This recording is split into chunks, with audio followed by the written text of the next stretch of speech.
नहीं हो रही ना पढ़ाई? क्यों नहीं हो रही? मौत आ रही है ना पढ़ाई करने में। कितनी मुश्किल है भाई पढ़ाई, कितना स्ट्रगल है पढ़ाई में। तो यार एक छोटी सी कहानी सुनाऊंगी मैं तुम लोगों को, वो भी मेरी लाइफ से रिलेटेड। तो जब मैं नई नई यूपीएससी की तैयारी करने लगी तो उसके लिए मैं दिल्ली आके पीजी में रहने लग गई। तो मेरा जो पीजी था ना, उसके नीचे एक गार्ड अंकल रहते थे जिनको मैं आते जाते ऐसे नमस्ते कर देती थी। तो शायद मेरा मेंस का टाइम था और उस टाइम ना मैं लाइब्रेरी से थोड़ा लेट आती थी।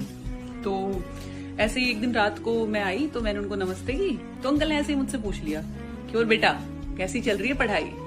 और मैं भाई वो जो एस्पिरेंट होता है ना, जो भरा बैठा होता है, उसकी तरह भय भय करके मैंने कहा अंकल मेरी तो जिंदगी बर्बाद हो गई, पता नहीं क्यों मैंने तैयारी शुरू करी, इतना कंपटीशन है, इसमें तो होने का ही नहीं है और इतना स्ट्रगल है, आप सही, आपका टाइम सही था, ब्ला ब्ला ब्ला।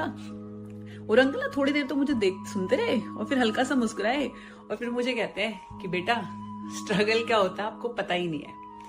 स्ट्रगल वो होता है जब आपको चौकीदारी की नौकरी करनी पड़े और आपको महीने में सिर्फ 8,000 रुपए मिले और उसमें आपको 4-4 बच्चे पालने पड़े। और ये सब नौकरी, ये चौकीदारी, ये सब कोई नहीं करना चाहता, पर क्या करे, मजबूरी है, जिम्मेदारियां इतनी है घर की। तो बेटा आप जो करना चाहते हो, आप उसकी तैयारी भी कर पा रहे हो, आप उसकी कोशिश भी कर पा रहे हो, ये बहुत बड़ी बात है अपने आप में। फिर उन्होंने बोला वरना जाके पूछना गांव में अपने पिताजी से, अपने चाचा से कि उनको किसने इतने इतने दिन बैठ के पढ़ने का मौका दिया। कोई नहीं देता था।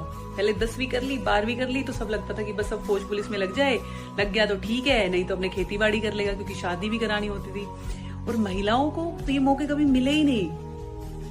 तो बेटा ये जिसको तो आप स्ट्रगल समझ रहे हो ना, ये स्ट्रगल नहीं है, ये प्रिविलेज है। और मेरे को ऐसा लगा कि हाँ यार कितनी सही बात है यार, ये वी आर लक्की कि हमें वो मौका मिल रहा है। मतलब सच में हमें अपने माँ बाप को थैंक यू बोलना चाहिए कि भाई शायद हम वो पहली पीढ़ी है या वो पहली जनरेशन है जिनको ये मौका मिल रहा है कि हम 4-4, 5-5 साल बैठ के किसी भी एग्जाम की, तो चाहे वो यूपीएससी हो, एसएससी हो, नीट, बैंक, आईआईटी, उसकी तैयारी भी कर पा रहे हैं। सही में बहुत बड़ी बात है यार, हम बस इसको फॉर ग्रांटेड ले लेते हैं। तो भाई अपने माँ बाप को थैंक यू बोलो और इसको स्ट्रगल मत समझो, इसको जान पे मत समझो कि मौत आ रही है। सबसे आसान काम है। कल को जब नौकरी करने जाओगे ना तब पता चलेगा कि ये कितना इजी था।